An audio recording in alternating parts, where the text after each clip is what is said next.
আজকের টপিক ক্রিয়াপদ এবং তার সঙ্গে ক্রিয়াপদের দুটো ভাগ, সমাপিকা ক্রিয়া আর অসমাপিকা ক্রিয়া। ক্রিয়াপদ কাকে বলে? আমরা পদ পরিচয়ের মধ্যে আমরা বিশেষ্য, বিশেষণ, সর্বনাম, ক্রিয়া, অব্যয় এই সমস্ত কিছু পড়েছি। তার মধ্যে একটা পদ পরিচয়ের ভাগ হচ্ছে ক্রিয়াপদ। এই ক্রিয়াপদ আমরা বাক্যের মধ্যে কিভাবে বের করি? যার দ্বারা কিছু কাজ করা বোঝায়, যার দ্বারা কিছু কাজ করা বোঝায়, যেমন আমি ভাত খাই। এখানে ক্রিয়াপদ হচ্ছে খাই, এটার দ্বারা একটা কিছু কাজ করা বোঝাচ্ছে। এবার এই ক্রিয়াপদকে দুটো ভাগে ভাগ করা হয়েছে বাংলা। একটা হচ্ছে সমাপিকা ক্রিয়া, একটা অসমাপিকা ক্রিয়া। সমাপিকা ক্রিয়া হচ্ছে যে কাজ সমাপ্ত হয়েছে, মানে এই সমাপিকা ক্রিয়ার যখন আমি একটা উদাহরণ দেবো, দেখতে পাবে যে সেই কাজটাতে মনের ভাবটা সম্পূর্ণরূপে বোঝা যাচ্ছে। অসমাপিকা ক্রিয়া যে কাজটা সমাপ্ত হয়নি, এই অবধি বললে কিছু বোঝা যাবে না উদাহরণ না দিয়ে। এই যে আমি একটা উদাহরণ দিয়েছি, আমি ভাত খাই। দেখো, এই যে খাইটা দিয়ে বা খাচ্ছি, এই খাইটা দিয়ে পুরো বাক্যটার মনের ভাবটা কমপ্লিট হলো, মানে সমাপ্ত হলো কাজটা পুরোপুরি। ধরো দিলাম যে আমি ভাত খাচ্ছি, এই কাজটা ভাত খাওয়া হয়েছে। কিন্তু আমি যদি বলি যে আমি ভাত খেয়ে, এই অবধি যদি বলি, তাহলে কি এইটা পুরো মনের বাক্যটা প্রকাশ পেল? ব্যাকরণগত দিক থেকে প্রকাশ পেল না। কিন্তু আমাকে যদি কেউ প্রশ্ন করে যে কি খেয়ে উঠলে, আমি বলবো ভাত খেয়ে। এইটুকু বললে বাংলায় ব্যাকরণগত দিক থেকে এই লেখাটা হয়তো পুরোটা ঠিক নয়, কিন্তু আমি সামনের জনকে যদি বললাম যে ভাত খেয়ে উঠেছি, অত অবধি বললাম না, শুধু বললাম ভাত খেয়ে, তাহলেও কিন্তু সামনের জন মনের ভাব প্রকাশিত বুঝে নিতে পারবে। এইটাই সমাপিকা আর অসমাপিকা। যে কাজ সমাপ্ত হয়েছে বাক্যে বুঝে, আগে বাক্যটা পড়ে দেখতে হবে ক্রিয়াপদ কোনগুলো, সেই ক্রিয়াপদটা দেখতে হবে সমাপ্ত হয়েছে কিনা। খাচ্ছি বা আমি ভাত খেয়েছি, সেটাই দেবে। আমি ভাত খেয়েছি মানে আমার খাওয়াটা কমপ্লিট হয়েছে, এটা সমাপ্ত হয়েছে কাজটা। কিন্তু আমি ভাত খেয়ে এই বাক্যটা বললে কিন্তু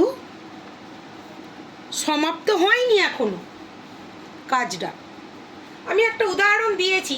সমাপিকা ক্রিয়া মানে হচ্ছে বাক্যের মধ্যে যে ক্রিয়াপদের কাজটা সম্পূর্ণ হয়েছে, আর অসমাপিকা ক্রিয়া হচ্ছে বাক্যের মধ্যে যে কাজ সম্পূর্ণ হয়নি। এখানে একটা উদাহরণ দিয়েছি যে অসি কিছু না বলে চলে গেল। আমাদের আগে দেখতে হবে এই বাক্যটার মধ্যে ক্রিয়াপদ কতগুলো আছে। অসি কি একটা ক্রিয়াপদ? কাজ করা বোঝাচ্ছে না। কিছু দিয়ে কাজ করা বোঝাচ্ছে না। না দিয়ে কাজ করা বোঝাচ্ছে না। কিন্তু বলাটা একটা কাজ। এই যে বলে, চলে গেল, এই তিনটে শব্দ, আমরা কোন শব্দটা দিয়ে সম্পূর্ণ ক্রিয়াটা কমপ্লিট হয়েছে। আমি যদি শুধু বলে বলি, অসি কিছু না বলে, শুধু যদি বলে বলি, এটা কি সম্পূর্ণ মনের ভাবটা প্রকাশ হলো? ক্রিয়াপদটা কি সমাপ্ত হলো? না। তাহলে এটা হবে অসমাপিকা ক্রিয়া। চলেটাও হবে অসমাপিকা ক্রিয়া, কারণ চলে বললে কাজটা সম্পূর্ণ হচ্ছে, সমাপ্ত হচ্ছে, সেটা বোঝায় না। কিন্তু গেল, অসি কিছু না বলে চলে গেল, এই কাজটা সম্পূর্ণ হয়েছে, চলে যাওয়া হয়ে গেছে। এইটা হয়ে গেল সমাপিকা ক্রিয়া, মানে এই কাজটা সম্পূর্ণ সমাপ্ত হয়েছে। এই দুটো বাক্যের মধ্যে সম্পূর্ণ সমাপ্ত হয়নি। যেটা সমাপ্ত হয়েছে তাকে সমাপিকা ক্রিয়া, যে কাজটা, আর যে কাজটা সমাপ্ত হয়নি সেইটা হয়ে গেল অসমাপিকা ক্রিয়া। তো একটা উদাহরণ আমি দিচ্ছি, উদাহরণ কয়েকটা এক্সপ্লেন না করলে আমাকে বলতে হলো যে ক্রিয়াপদ কাকে বলছি, ক্রিয়াপদ কাকে বলছি। ক্রিয়াপদ যদি না বিশ্লেষণ করি তাহলে সমাপিকা আর অসমাপিকা, সমাপিকা আর অসমাপিকা ক্রিয়া বোঝানো যাবে না।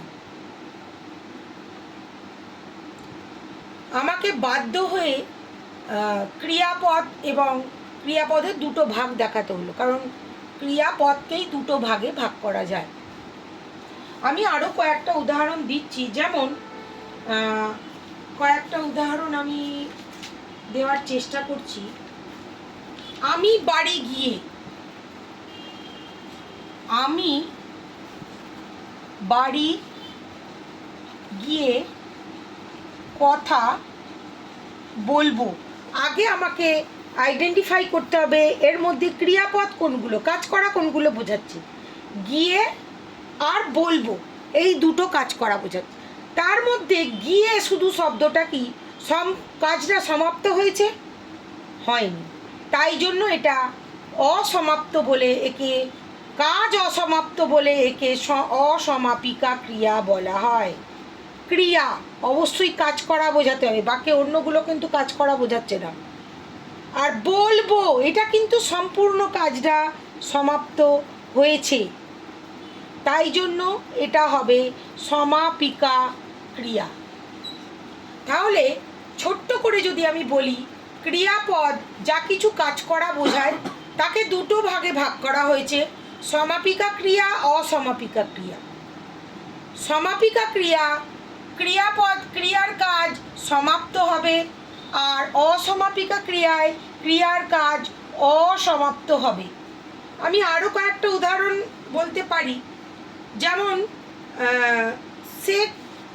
সে কথা বলে, এই কথা বলে, অনেক সময় গদ্য পদ্য, এই কথা বলে সে চলে গেল। এইটা একটা উদাহরণ দিলাম। এখানে বলা একটা কাজ, গেল, চলে, তিনটে কাজ আছে। এই বলে বা চলে এই দুটোর কিন্তু কাজ সমাপ্ত নয়, বাক্যের মধ্যে অসমাপ্ত। আর গেলটা বললে আমরা বুঝতে পারি যে কাজটা সম্পূর্ণ হয়েছে, তাই জন্য এটা সমাপিকা ক্রিয়া। আশা করছি এই ভিডিওটা থেকে একটু হলেও উপকৃত হবে ছেলেমেয়েরা, এবং আমার চ্যানেলটাকে সাবস্ক্রাইব করবেন, লাইক, কমেন্ট আর শেয়ার করবেন। আমি চাই যে বাচ্চাদের এইটা পড়ে অনেকটা উপকার হোক, সহজভাবে যতটা করা যায় আমি চেষ্টা করলাম। রাধে রাধে।